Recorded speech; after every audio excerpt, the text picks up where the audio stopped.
अस्सलामुअलैकुम। की तारीख़ में ये वक़ुआ रिपीट नहीं होगा। अदरवाइज़ ये ईवान के लिए 10 सितंबर का वक़ुआ इस ईवान के लिए ब्लैक डे है और हम उसकी शदीद मज़म्मत करते हैं। जनाब स्पीकर, हमेशा से रियासत के 3 सतून होते हैं, मुकन्नना, अदलिया और एग्जेक्टिव। जनाब स्पीकर, किसी भी रियासत के अर्गन के लिए, चाहे गवर्नमेंट आप उठा लें, उनके लिए स्पेशल पुलिस फोर्स नहीं है। वो सरकार की पुलिस है जो वज़ीर-ए-आज़म का दिफा भी करती है और इनके इंस्टीट्यूशन का भी दिफा करती है। सुप्रीम कोर्ट जुडिशरी है, स्टेट का एक स्ट्रांग अर्गन है, पर उनके पास अपनी फोर्स नहीं है, अपनी पुलिस नहीं है, अपने ऑर्डर खुद इंप्लीमेंट नहीं करवाती, खुद पुलिस नहीं भेजती। लेकिन ये वाहिद पार्लियामान ही है जिसको आईन ने और रूल्स ने अपनी पुलिस और सार्जेंट एट आर्म्स दिया है। ये सिर्फ हमारे जाती नौकरों की तरफ पे नहीं है, इस ईवान का तकद्दुस सबसे बालातर है। ये इसके लिए, ईवान के लिए इस आईन में रखा गया था। जनाब स्पीकर, हमारे 10 एमएनए साहिबान को जिस अंदाज से उठाया गया है, ये हिस्ट्री में याद रखा जाएगा। वो ईवान के अंदर मौजूद थे, नकाबपोश आए, हर दरवाज़ा खोला गया है। वो चाबियां किसके पास थी जो दरवाजे खोलते थे? वो लाइटें किसने आपकी? आप बराए मेहरबानी इसकी इंक्वायरी ऐसी ना करवाएं कि जिसमें से मासूम आम किस्म के बंदों को आप सस्पेंड कर लें, इसके तह तक जाएं। ये एक आईनी मसला है और ये सब के लिए है, ये ईवान सब के लिए है। मैं अरेस्ट हुआ हूं, मेरे पास खबर आई, यहां मौजूद थे कि पुलिस बाहर आई है। मैंने इस ईवान के फ्लोर पे भी कहा था कि हम भागने वाले नहीं हैं, लेकिन जबरी गुमशुदगियां ना हो।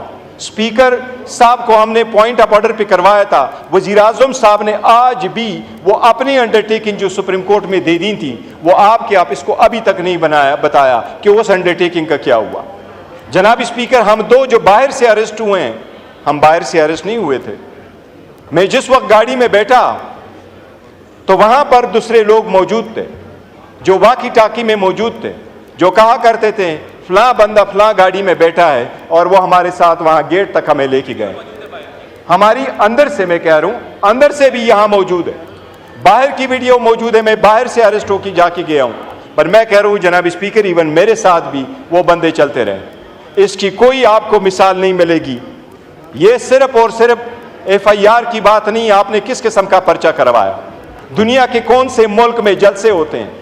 जिस तरीके से जनाब इंटीरियर मिनिस्टर साहब ने कहा कि ये दहशतगर्दी एक स्टू की मार है, लगता है ये हुकूमत फकत एक जलसी की मार है।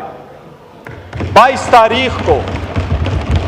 तारीख को जनाब स्पीकर, रात के देर अंधेरे में भी मुझे भी फोन आया।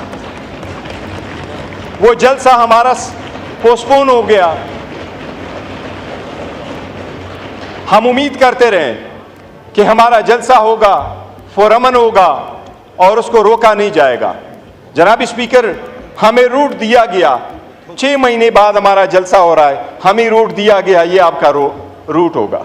मैं निकला हूं, मैं हमेशा लीडरशिप के साथ जाता हूं। मैं और चकज़ई साहब साथ गए थे इसके घर के सामने। मेरे और चकज़ई साहब का रास्ता पुलिस ने सामने से रोका। हमने पुलिस को नहीं कहा कि हमारा रास्ता छोड़ दे। मैंने अपने लोगों को कहा कि हम रोड पे नहीं जाते, हम स्ट्रीट में चले जाएंगे। ऐसी बात है, चकज़ई साहब बैठे हैं। हमारा रास्ता रोका गया, हम स्ट्रीट से निकले, एवेन्यू तक चढ़े, हर एवेन्यू ब्लॉक हुआ था, कंटेनर ही कंटेनर पड़े थे। ऐसी सर्कमस्टांसेस में हमने क्या किया था? अब हमारे जलसे की एक फुटेज मैं आपको इसलिए कह रहा हूं, आप हमारे जलसे की फुटेज उठा के देख लें। हमने तो बंदोबस्त ऐसा किया हुआ था कि हम कोशिश करेंगे 6 बजे हमारा जलसा खत्म हो, और इस मरतबा आप देखेंगे तो स्टेज के पीछे या बैक या लेफ्ट हैंड साइड पे आपको लाइट्स नजर नहीं आएगी। लाइट्स वही थी जो हमने सवाबी में लगवाए थे। हमारा इरादा जो था वो 6 बजे से पहले जलसा खत्म करने का था, लेकिन इवन वजीर आला नहीं पहुंच सका, वो रास्ते सारे के सारे बंद थे। इसी वजह से जनाब स्पीकर, ये कोई प्रोसीडिंग है इस पार्लियामान की कि आप कहें हाउस इज एडजर्न और लाइटें ऑफ हो एग्जैक्ट टाइम पे? क्या ये शादी हाल है कि 10 बजे लाइटें आप और हम कहें डिस्पर्स करें जलसे को? क्या ये मैरियट होटल में कोई कन्वेंशन है जो हम कहें कि आप जलसा पर सस्पेंड कर लें? दुनिया के किस मुल्क में दहशतगर्दी का दफा आपके खिलाफ रजिस्टर हो जाता है अगर आपका जलसा 7 के बजाय 8:30 बजे खत्म हो जाता है? ये FIR है, वो कह रहा है कि आपने वहां पर एक जलसा मुनक्कद किया, 7 के बजाय 8:30 बजे मुकर्रर किया है। मेरे बारे में लिखा है कि ये इसके साथ गन और पिस्टल था। इसका मतलब ये है कि हमने पुलिस फोर्स को तो तबाह कर लिया, जो इतने सारे कैमरों में सब कुछ हुआ है। और मेरा ये भी लिखा है कि मैंने वहां जिंदगी में एक पुलिस वाले से हमने जनाब स्पीकर उसका भी लिया। मैं स्कूल भी गया हूँ, मैं कॉलेज भी गया हूँ, यूनिवर्सिटी भी गया हूँ, लंदन अमेरिका भी पढ़ा हूँ, वकालत और पॉलिटिक्स में भी रहा हूँ, लेकिन ज़िंदगी में न मैंने किसी को धक्का दिया न मुझे किसी ने धक्का दिया। मैंने ऐसी ज़िंदगी गुजारी है। जनाब स्पीकर, ये फोर्स तबाह हम कर रहे हैं। ये जलसा तो बहाना था, इनका निशाना हमारे ये बंदे सारे बैठे हुए हैं, लेकिन ये बिकने वाले नहीं है इंशाअल्लाह ताला। ये हर हाल में खान के साथ हो। मैं जनाब स्पीकर आपकी गुजार करा लूं, ये सारे बैठे हुए हैं, मैंने अपने कंधे तले लिया हुआ है, हमेशा से इनको कहा हुआ है। बट बीइंग अ चेयरमैन, इस बोझ तले मैंने हमेशा कहा है कि मुज़ाकरात करो, बात करो, रास्ता बंद न करो, रास्ता निकालो इस मुल्क की खातिर, इस जमहूरियत की खातिर। जनाब स्पीकर, इसको आप कमजोरी न समझना। इस इतनी बड़ी फोर्स की जिसकी 70% मैं जाता हूं, मैंने मेरी वीडियो देखे, क्या ख्याल है मैं सीढ़ी चढ़ के गया हूं? अरे मैं उस स्टेज पे सीढ़ी चढ़ के नहीं चढ़ा हूं, मैं सीढ़ी चढ़ के उस स्टेज पे नहीं चढ़ा हूं। इमरान खान साहब के जुनून ने मुझे इन हाथों पे उठाया है, ये इमरान खान की वजह से था, मेरे नहीं उठा रहे। जनाब स्पीकर, मैं आपको ये अर्ज करूं, आपकी ईमान पे बड़ा डाका डाला गया है। हमने इनको कहा हमारा नाम निकाले ECL से, ECL से नाम निकाले गए। हम टिट फॉर टेट नहीं जाते। आपके यहाँ हमारे KPK से आई हुए हमारी बहनें, हम उनकी बड़ी इज्जत करते हैं। हमारी सीमाबिया बीबी जो वजन के हिसाब से सबसे खत के हिसाब से छोटी कमजोर खातून है, बड़ी बहादुर, लेकिन हमारी सीमाबिया ताहिर बहन के खिलाफ भी पर्चा हुआ। हम अगर जबरदस्ती करने पे आए तो आपकी भी KPK से आई है, वहां हमारी हुकूमत है, हम हर एक आपके खिलाफ पर्चा करेंगे। क्या कर लोगे? क्या इससे मुल्क का फायदा होगा? आपका वफाकी वजीर यहां है, मैं चैलेंज करता हूं KPK गवर्नमेंट में, KPK गवर्नमेंट चाहे हम उनको ऑर्डर करें, आपका वफाकी वजीर फिर 300 माइल रेडियस में अपने इलाके में आ जाए। आपने पंजाब में हमारी पार्टी के 11 MPA को 15 सेशन के लिए सस्पेंड किया।